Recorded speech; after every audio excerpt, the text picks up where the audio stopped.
Assessment of the musculoskeletal system should be completed as part of a comprehensive assessment, like during a routine physical exam, or as part of a focused exam if a client is experiencing musculoskeletal pain or has sustained an injury. Examination of the musculoskeletal system gives the nurse information about the mobility and stability necessary for physical movement. Let's review the process of completing a musculoskeletal system assessment. Okay. The supplies you'll need for your assessment include a goniometer, scoliometer, a tape measure, and a good source of light. Prepare for the exam by ensuring your client is in a comfortable position, that your hands are warm, and that the temperature in the room is comfortable. Provide privacy by closing the door and curtains, properly draping your client, and only exposing areas of their body as needed to perform your examination. Remember to position your client to ensure they're safe and stable, and adapt positioning to address any current injury or complaints. Assess for a history of unilateral weakness, stroke, or mobility issues, and plan to have an assistant in the room if your client has joint instability or is at risk for falling. Before getting started, explain the procedure to your client and be sure to answer any questions they might have before obtaining verbal consent. Then, perform hand hygiene and collect your supplies. Now, locating the anatomical landmarks of the musculoskeletal system will help guide the appropriate placement of your equipment and hands throughout your assessment.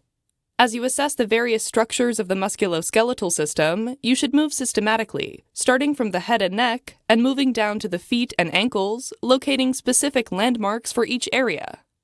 So, when you're assessing the temporomandibular area, important landmarks include the tragus of each ear, whereas the landmarks of the hips are the iliac crests and greater trochanters.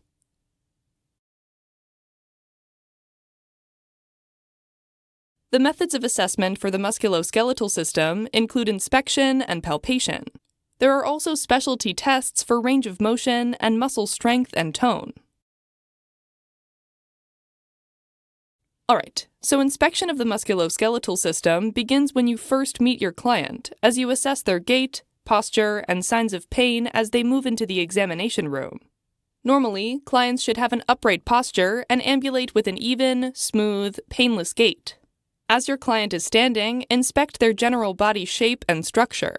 Then inspect the spine from the neck to the hips and check for the normal curves of the spine, which include a concave curve of the cervical and lumbar spines and a convex curve of the thoracic and sacral spines. Note any alterations in spinal curvature, such as lordosis, or an exaggerated inward curvature of the lumbar spine, sometimes seen in pregnant clients, kyphosis, where the top of the spine appears more rounded than normal, which can occur in elderly clients, and scoliosis, or a lateral curvature of the spine, usually discovered in childhood. Also inspect the limbs, which should be bilaterally symmetric in length, circumference, alignment, and position. Next, inspect the muscles, which should be symmetrical bilaterally. Unexpected findings include fasciculations, or muscle twitching, which can occur if the motor neuron supplying the muscle is damaged, or muscle wasting, which can occur after an injury or due to a muscle disease. Okay, starting with the head and neck and viewing posteriorly, the head should be positioned in midline and aligned with the shoulders, spinal column, and gluteal cleft, which is the groove between the buttocks located just below the sacrum. The shoulders should be symmetrically positioned on either side of the upper trunk. Moving down, the iliac crests of each hip should be even and symmetrical. Then check the knees, which should be aligned with the trunk. Note if they deviate outward, called genu varum or bow leg, or if they deviate inward, called genu varus or knock knee. Then inspect the ankles, feet, and toes, which should face forward and align with the tibia bones. Also check where your client is bearing the weight of their body, which overall should be on the midline of the foot. Deviations in foot alignment, heel pronation, pain, and injuries can all cause the position of weight-bearing to be shifted. Each foot should have a longitudinal arch, however, over time, the feet can begin to flatten as a result of weight-bearing. Other foot variations include pes planus, or a foot that stays flat even when not bearing weight, and pes cavus, which is a higher than normal instep. Finally, inspect the toes, which should appear straight, flat, and pointing forward. Abnormalities of the toes include hammer toe, where the middle joint is bent, claw toe, where the toes are bent in a claw-like position, hallux valgus, or bunion, where there's a lateral deviation of the hallux, or great toe, and hallux varus, where the great toe deviates away from the other toes. Next, palpate your client's bones, joints, tendons, and muscles. Typically, the joints should be aligned, symmetrical, and non-tender. There should be no crepitus, or a grating sensation, which can be present when a client has tendinitis or when the rough edges of a bone rub against each other, or edema, which can occur due to gout, arthritis, or injury. Now, starting with the head, palpate the temporomandibular joint by placing your fingers in the joint space that appears anterior to the tragus of the ears as your client opens and closes their mouth. If there's a slight popping sound or sensation, this can be normal as long as there are no other symptoms like pain. Moving on to the cervical spine, palpate down the posterior neck and surrounding muscles. Then, assist your client to bend forward to palpate for spinal alignment. If needed, use a scoliometer to measure the degree of rotation of the spine. Next, to assess the upper extremities, palpate the structures surrounding the shoulders, including the clavicles, scapulae, the greater tubercle of the humerus, and the surrounding muscles. Moving on to the elbows, if you find a nodule along the ulnar surface, this could be due to a rheumatoid nodule or a gouty tophi. For the wrist, use your thumbs to palpate radiocarpal groove. A mass over the dorsum of the wrist can indicate a ganglion cyst. Next, palpate each joint in the hands, including the interphalangeal joints, or the joints that separate the bones that make up the fingers, and metacarpophalangeal joints, or knuckles. If you note tender swelling of the proximal interphalangeal joints, it is likely associated with rheumatoid arthritis, or RA, which can lead to deviations called swan neck or boutonniere deformities. Likewise, the presence of bony growths in the distal interphalangeal joints, called Heberden nodes, or growths along the proximal interphalangeal joints, called Bouchard nodes, are associated with osteoarthritis, or OA. Okay. Let's move on to the lower extremities. Palpate the bones and muscles surrounding the hips, continuing with the muscles of the legs as you move down to the knee joints. Swelling and tenderness of the hips or knee can indicate an injury or joint effusion. Next, palpate the popliteal space for tenderness or edema. Edema in this area can be due to a popliteal cyst. Then, palpate the tibiofemoral joint, patella, suprapatellar pouch, and the infrapatellar fat pad. Alright, moving on to the ankles and feet, palpate the Achilles tendon as well as the medial and lateral aspects of the ankle. A thick Achilles tendon can occur in clients with tendinitis secondary to spondyloarthritis or xanthelasma of hyperlipidemia. Then, palpate each metatarsophalangeal joint that connects the toes to the foot. Localized warmth, swelling, or tenderness upon palpation can be associated with joint inflammation from RA, a septic joint, fracture, or tendinitis.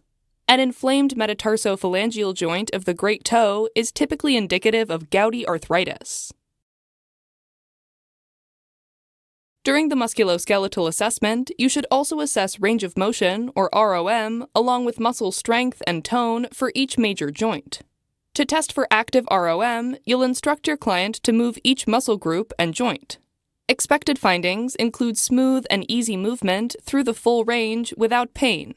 Spastic movement, limited range of motion, pain, and contracture are indications of a problem with the joint, muscle group, or associated nerve supply.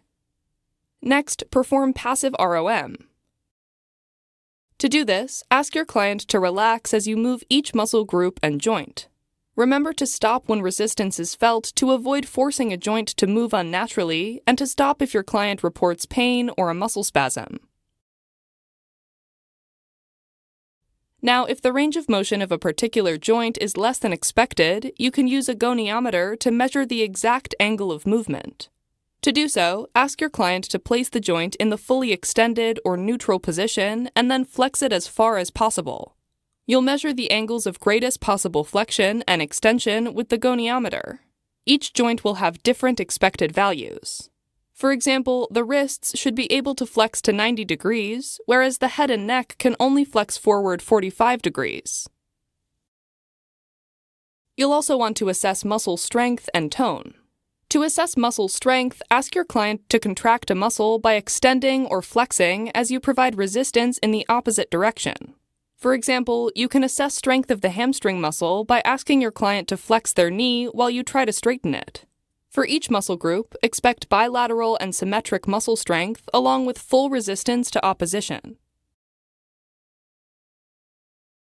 You can grade muscle strength and range of motion on a 0 to 5 scale.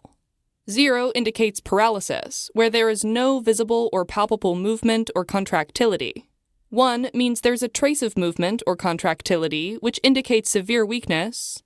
2 means there is full range of motion but not against gravity. 3 means there is full range of motion against gravity but not against resistance. 4 means there is full range of motion against gravity and slight resistance. And 5 is normal muscle function with full range of motion against gravity and full resistance. Now, a grade of 3 or less can be due to a muscular, skeletal, or neurological disorder, fatigue, or overstretching. It's also an indication that disability is present and that your client may need assistive devices to promote mobility. Finally, in order to assess muscle tone, ask your client to tense their muscles and then relax them. Normally, muscles should feel soft and non-tender when relaxed and firm and non-tender when contracted. Hypertonia, or increased muscle tone, can occur as a result of a spinal cord injury or a stroke, whereas hypotonia, or decreased muscle tone, may indicate muscular dystrophy or a neurologic condition. As the nurse, it's your responsibility to accurately assess, interpret, report, and document findings. If your assessment reveals something that's potentially abnormal or emergent, such as severe pain, an acute bony deformity, or unexpected change in range of motion or muscle strength, you should report this immediately to the healthcare provider. Alright, as a quick recap, assessment of the musculoskeletal system gives the nurse information about mobility and stability necessary for physical movement. Supplies you'll need for your assessment include a goniometer, scoliometer, tape measure, and a good source of light. The methods of assessment for the musculoskeletal system include inspection and palpation. There are also specialty tests for range of motion and for muscle strength and tone. As the nurse, it's your responsibility to correctly assess, interpret, report, and document your assessment findings.